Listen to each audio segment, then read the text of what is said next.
Everyone. आज हम 8वीं कक्षा की उड़ान कार्य पुस्तिका के विषय इतिहास का पाठ 4 छत्रपति शिवाजी एवं पेशवा में आने वाले कार्यपत्रक को हल करना सीखेंगे।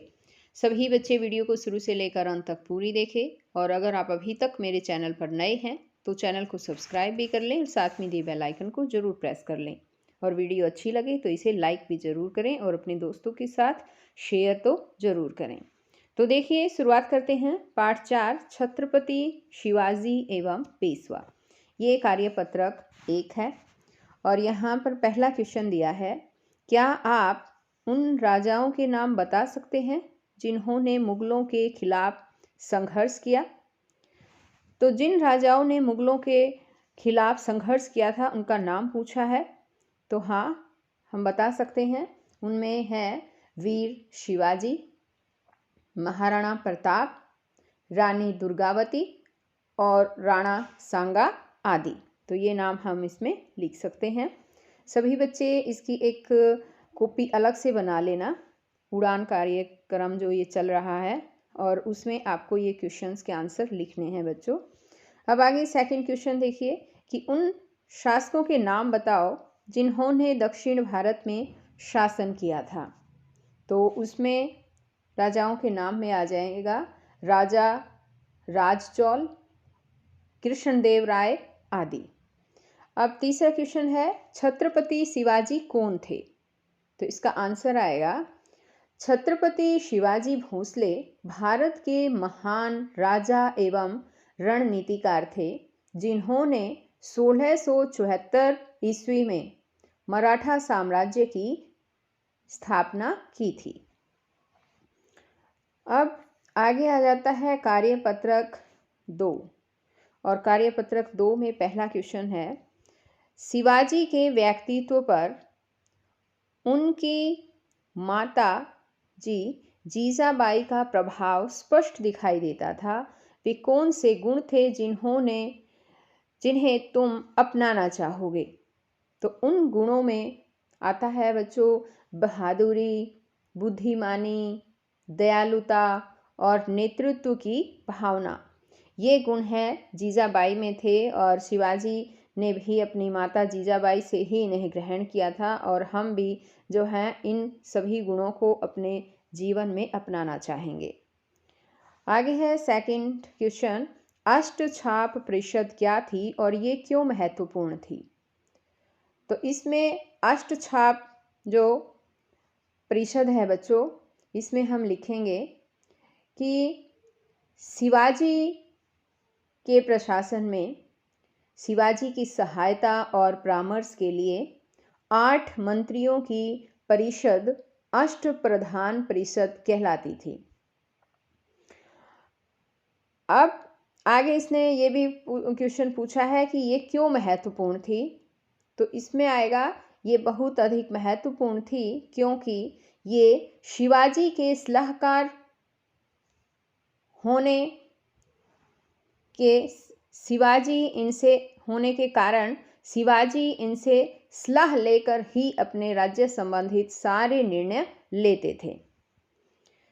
अब आगे क्वेश्चन है ये कि अपने सहपाठियों से छत्रपति शिवाजी की वीरता एवं बलिदान पर चर्चा करें तथा उनके योगदान को लिखें। यहाँ छत्रपति शिवाजी की वीरता और बलिदान के बारे में लिखना है, उनका क्या योगदान रहा है इस बारे में चर्चा भी करनी है। तो बच्चों ये काम आप खुद करेंगे, ये आपको स्वयं करना है। अब आगे आ जाता है कार्यपत्रक 3 और इसमें है बहुविकल्पीय प्रश्न। इसमें पहला क्वेश्चन जो है वो पूछा गया है कि शिवाजी का किस मुगल शासक से सबसे लंबा संघर्ष चला? ऑप्शन में दे रखे हैं बाबर, औरंगजेब, हुमायूं या जहांगीर। तो बच्चों इसमें ऑप्शन में ख ऑप्शन जो है वो ठीक होगा, औरंगजेब। सेकंड क्वेश्चन में है कि शिवाजी ने अपने राज्य की राजधानी किसे बनाया? रायगढ़, सिंहगढ़, नासिक या अहमदनगर। तो इसमें क ऑप्शन ये सही है, इसमें आएगा रायगढ़। आगे है शिवाजी व जयसिंह के बीच कौन सी संधि हुई? इसमें दे रखा है जल संधि, सहायक संधि, पुरंदर संधि या मान संधि। तो बच्चों इसमें आएगा ग ऑप्शन, पुरंदर संधि। शिवाजी और जयसिंह के बीच पुरंदर संधि हुई थी। अब आगे तीसरे कार्यपत्रक में ही इसने यहाँ पर पूछा है कि निम्नलिखित में से बेमेल छांटिए। बेमेल छांटने हैं यहाँ पर, जो बेमेल हैं। पेशवा प्रधानमंत्री, हाँ पेशवा को प्रधानमंत्री कहा जाता था, ये बिल्कुल सही है। सुंगत को विदेश मंत्री कहते थे, ये भी ठीक है। सुंगत जो विदेश मंत्री होता था। सरे नौबत के जो है वो प्रमुख सेनापति होता था। प्रमुख सेनापति को सरे नौबत की उपाधि दी गई थी। और यहाँ पर लिख रखा है अमात्य और धार्मिक मामले, ये जो है बच्चों ये बेमेल है। ये अमात्य वाला जो है ये विदेश मंत्री होता था, तो यहाँ पर ये बेमेल है। अब आगे इसने दिया है यहाँ पर, एक सेकंड देखिए, ये आगे पूछा इसने सही और गलत बताइए। तो इसमें पूछ रखा है, ऊपर करके एक बार ध्यान से अच्छी तरह से दिखा देती हूँ आपको। ये देखिए, सही और गलत बताइए। शिवाजी के गुरु समर्थ रामदास थे। हाँ, गुरु समर्थ रामदास थे शिवाजी के गुरु, ये बिल्कुल सही है। शिवाजी ने जयसिंह को पत्र लिखकर औरंगजेब के खिलाफ संघर्ष करने का आह्वान किया था। हाँ बच्चों, इन्होंने पत्र लिखा था शिवाजी ने जयसिंह को, और औरंगजेब के विरुद्ध जो संघर्ष करने का आह्वान किया था, ये सही है। आगे है पेशवाओं के उत्थान का प्रमुख कारण औरंगजेब की नीतियाँ थी। हाँ बच्चों, ये भी बिल्कुल सही है। आगे है बाजीराव प्रथम ने हिंदू बादशाही का आदर्श रखा, ये भी बिल्कुल सही है। और अब आगे आ जाता है कार्यपत्रक 4। और कार्यपत्रक 4 में जो है यहाँ पर क्या दे रखा है कि नीचे दी गई घटनाओं को क्रमबद्ध कीजिए। यहाँ जो घटनाएं दे रखी है उन्हें क्रमबद्ध करना है। इसमें है शिवाजी राज्याभिषेक, पानीपत की लड़ाई, तोरण दुर्ग, पुरंदर संधि, मराठा मैग्ना कार्टा, यानी मराठा मुगल संधि थी ये। तो इसको हमें जो है वो नंबर वाइज लगाना है। तो सबसे पहले बच्चों इसमें आएगी तोरण दुर्ग, ये पहले नंबर पर आएगा यहाँ पर, तोरण दुर्ग। ठीक है, आपको लिखना है भी है अपनी कॉपी में। तोरण दुर्ग जो है, दुर्ग पर अधिकार हुआ था 1646 में। दूसरे नंबर पर है इसमें पुरंदर संधि, ये दूसरे नंबर पर आएगी। ये पुरंदर संधि जो है, यहाँ पर लिख देते हैं पुरंदर संधि, पूरा लिख देती हूँ। ये पुरंदर संधि जो है, ये देखिए पुरंदर संधि, ये हुई थी 1665 में। इसके बाद तीसरे नंबर पर है शिवाजी का राज्याभिषेक। ये जो है ना, ये शिवाजी का राज्याभिषेक यहाँ आएगा।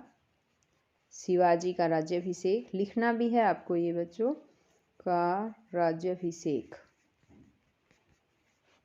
ठीक है, ये राज्याभिषेक जो है वो हुआ था 1674 ईस्वी में हुआ था।